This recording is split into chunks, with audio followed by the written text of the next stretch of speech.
This week's episode is sponsored by the Deck of Many's animated spell cards.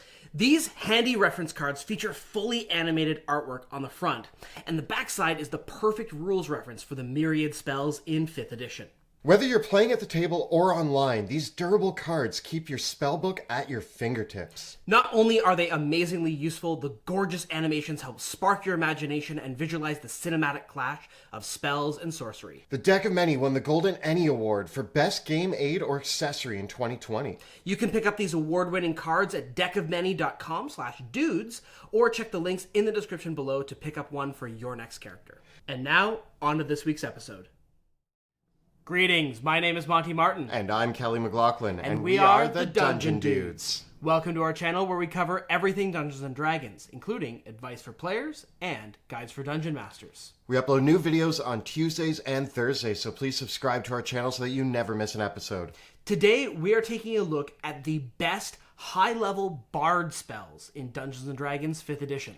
Now, we're going to be focusing on spells of 6th, 7th, 8th, and 9th level. These are the most powerful spells in the game, but it is also a little restrictive because until very high levels, you're not going to have more than one spell slot of most of these levels. From level 11, when bards first gain a 6th level spell slot, to level 18, when bards now have 9th level spells and actually learn the last spells that they will ever get, bards gain 8 additional spells known, for a grand total of 22 spells known. This includes the spells that your bards learn as magical secrets. We're not going to go too deeply into the magical secrets today. We recommend you check out our other spell videos for some ideas of what you might want to pick for your magical secrets.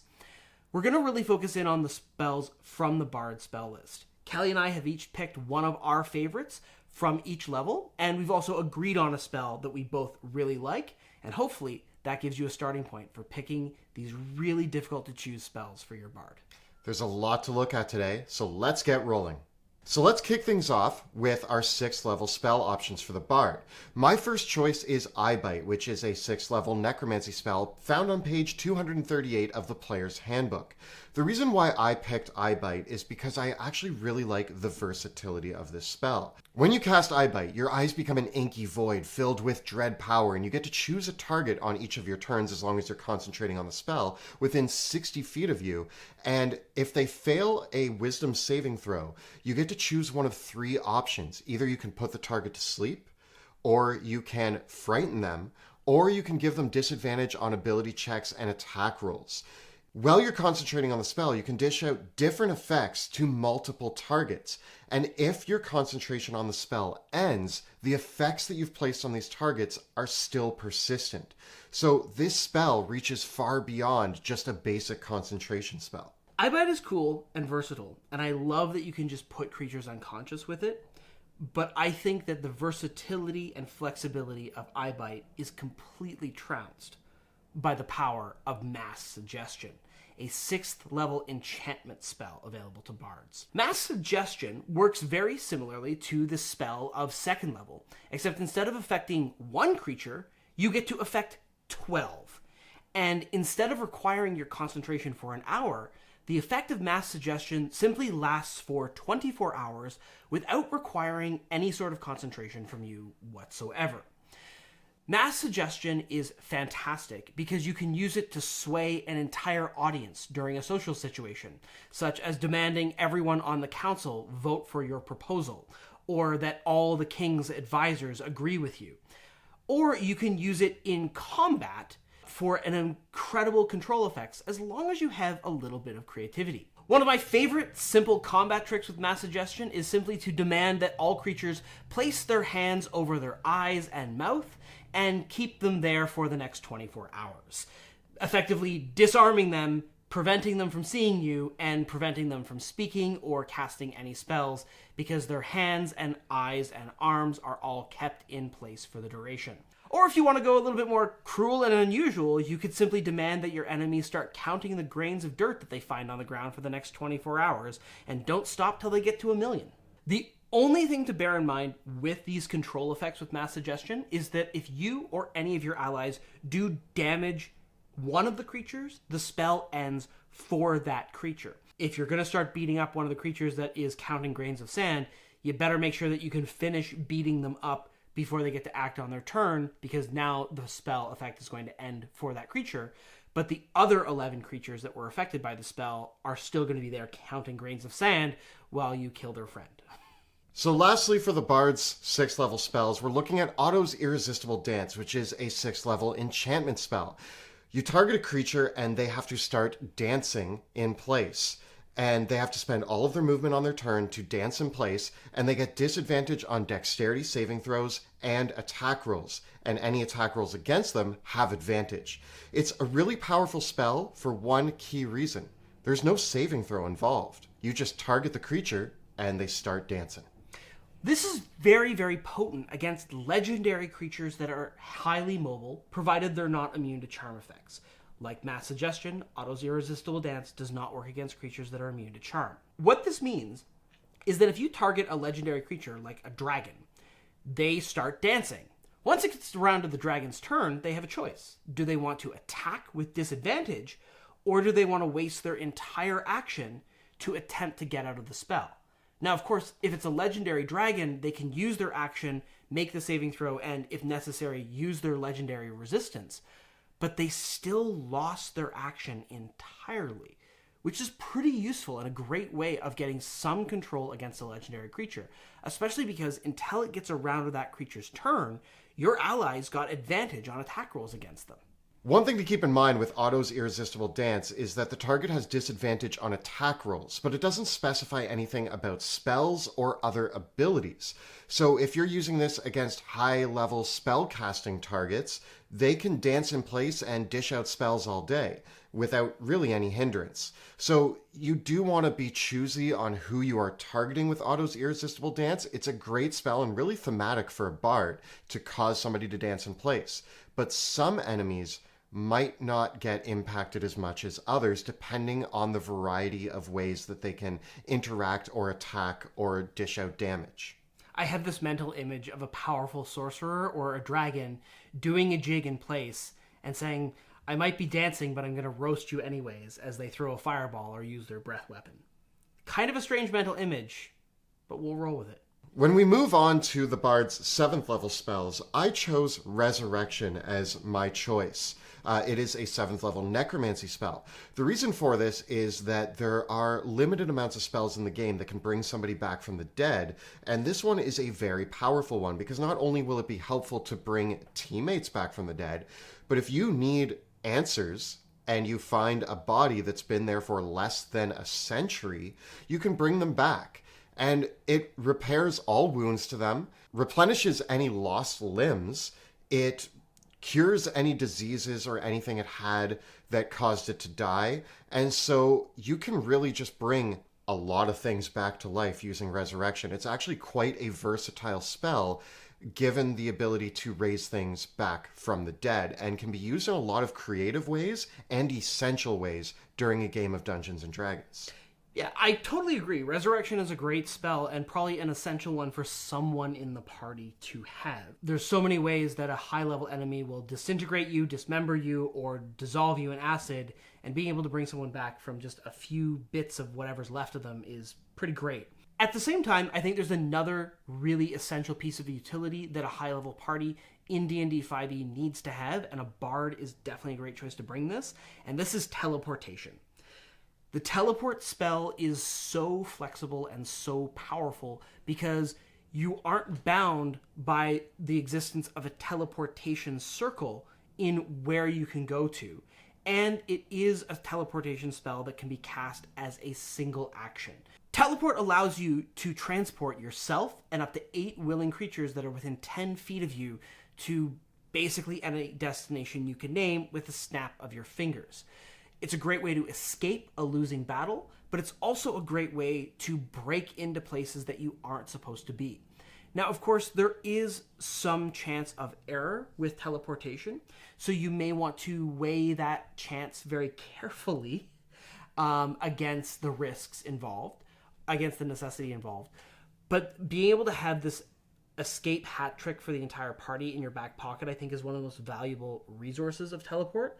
And the fact that you can use it aggressively to get into places that you wouldn't otherwise be able to get to and bring the entire party with you is also excellent. One of the other notable things about having teleport in your arsenal is that in high-level play, there are a lot of spells like Wall of Force, Prismatic Wall, and other control effects where you could see the entire party trapped in a losing situation.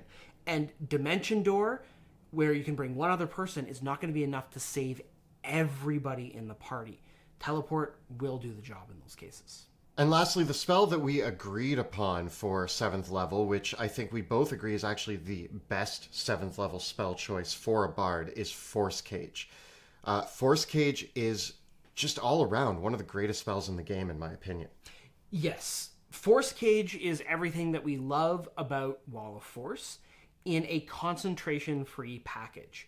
It creates either a solid 10 foot by 10 foot by 10 foot cube or a 20 foot by 20 foot by 20 foot cage. The difference between the cube version and the cage version being that it's still possible for some forms of matter to move through the cage, so creatures that are inside the cage still might be able to make ranged attacks if they have them. You can use the cage to trap some huge and gargantuan creatures, although the box will be more than enough for everything else. One of the really cool things about Force Cage is that it can be used both aggressively to trap an enemy, but you can also use it in a protective manner by actually trapping the party themselves in a Force Cage that is the Bard version and attacking out of it, kind of like undersea divers in a shark cage, poking their way out of that whole thing. Still is going to protect them from melee attacks, but still give them a vantage point to send spells out. Also keep in mind that if you're trying to choose between the box and the cage, if you have other spellcasters in your party with really great area of effect spells that might linger there like Cloud Kill, you can trap your enemies in a Force Cage that is the caged version, and then have somebody else cast Cloud Kill on that area, and because it's bars, the Cloud Kill can just drift right in to that whole group that cannot go anywhere. So there are a lot of versatile ways to combine Force Cage with other abilities. And yeah, if you have a group that is mostly comprised of spellcasters and ranged attackers, trapping yourself in a Force Cage is a great way to avoid a lot of deadly combat encounters and be able to still dish out damage from the safety of your little cage. Moving on to the Bard's 8th level spell choices, I picked Feeble Mind, which is an enchantment spell that targets a creature and does 4d6 psychic damage and causes them to require an intelligence saving throw. Otherwise, their intelligence and charisma scores become 1, and they don't get to reattempt the save until 30 days later. This is a great way to undo a lot of spellcasters. Now, mind you, the intelligence saving throw can be tricky with some spellcasters. You undo them for 30 days. It can be absolutely devastating and undo major villains or enemies that you might run into time and time again. Now you don't have to worry about them for 30 days. I agree with Kelly. This will completely undo somebody's mind entirely, and it's very difficult to shake out because the subsequent saving throw to break the effect is then an intelligence saving throw, which now the creature has an intelligence of 1, so they've got like a -5 penalty or more on the saving throw. Yeah, they would need to find somebody who can cast Greater Restoration or some form of spell that would undo Feeble Mind, because trying to make that saving throw is going to be a big challenge for anybody hit with Feeble Mind. As a player who has been hit with Feeble Mind, the immediate realization of how little I can function in a game of Dungeons and Dragons with 1 intelligence and 1 charisma is outstandingly bad. So use this spell, it's great, and it will undo entire encounters. On the flip side, one of my favorite picks for 8th level spells is Mind Blank. When you cast Mind Blank on yourself, you are now, for the next 24 hours with no concentration, immune to the charmed condition, psychic damage, and you can't have your thoughts read, or any divination magic can reveal your position. This can be a very tactical application, particularly against high-level foes, which might be spying on you with scrying or divination magic of their own, or against creatures that might be trying to read your thoughts to determine if you are trustworthy or not. It also provides you with this kind of nice immunity against the charm condition, which can be pretty devastating, and psychic damage, which, while pretty rare, is still useful. You'll be laughing at those mind flayers that are trying to mind blast you, for one thing. One of the coolest things that you can actually do with Mind Blank is cast it not at the beginning of the day, but at the end, because it lasts for 24 hours. So if you cast Mind Blank and leave that on for the next 24 hours, during the adventuring day itself, you still have your 8th level spell slot available. So always cast it before you take a long rest, and that way you still have the spell slot available should you need it. Also, if there's any time a villain is going to try to scry on you to find out where you are, it's while you're sleeping. And that's the last time you want a villain to scry on you, find out you're sleeping, and then teleport in a bunch of their allies to assassinate you while you're asleep. So it kind of makes a lot of sense for this as well. When it comes to our third choice for an 8th level spell, the 8th level spell list for bards is actually not that great. There are some interesting choices here, and the two that we've mentioned are two of our favorites, but I would actually lean towards looking at some of the lower spell options for your pickup as a possibility when you have access to 8th level spells. Sometimes some lower level spells that are upcast as an 8th level spell can be much more devastating than some of the choices presented in the 8th level spell list for bards. I don't think you're missing out on anything by not selecting an 8th level spell as a bard, and by instead choosing an extra 6th or 7th level spell. In most cases, I would rather have Mass Suggestion, Teleport, and Force Cage than having not one of those three and getting Feeble Mind. So for me, I think it's a bit of a catch-22 there in that, yes, you're not taking that higher level spell, but incidentally, a lot of the 6th and 7th level spells are better than the 8th level spells. Kind of a weird way that shakes out, but worth remembering. So as we come to the final spell options for the Bard at 9th level, my choice is True Polymorph, a transmutation spell. This takes the regular polymorph spell and transforms it into an even better and stronger option, allowing you to change into any creature that has a challenge rating equal to or lower than your level. So if you're an 18th level bard, casting True Polymorph will allow you to change into many forms of dragon. And if you are a 20th level bard, you can even change into some ancient dragons. This is incredible. Obviously, there's a lot more choices than dragons, but dragons are pretty amazing, and why wouldn't you want to turn into one? So the versatility of Polymorph is all here, but just cranked up to 11. Polymorph in general is already such a versatile spell, with being able to help you out with exploration, infiltration, combat. Turning it into True Polymorph with the list of creatures expanding well beyond that of normal Polymorph just is going to double down on this fact and make it such a good choice for a 9th level spell. I totally agree, and it has more uses than that. You can transform a creature into an object, or an object into a creature. One of the other interesting things about True Polymorph is that if you concentrate on the spell for its full duration of 1 hour, the change becomes permanent. At the end of the day, a bard is a fantastic buffer and support character. And there is no greater buff and support spell than Foresight. Touching a willing creature, and for the next 8 hours with no concentration, that creature, which could be yourself, has advantage on attack rolls, ability checks, and saving throws, and attack rolls made against them are done with disadvantage. This might be a little bit overkill considering the level that this comes into play, but it is blanket advantage to almost everything requiring no concentration, and is a great set it and forget it use of your 9th level spell slot.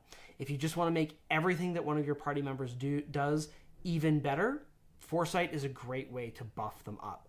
I don't know if I would necessarily use Foresight on the bards themselves.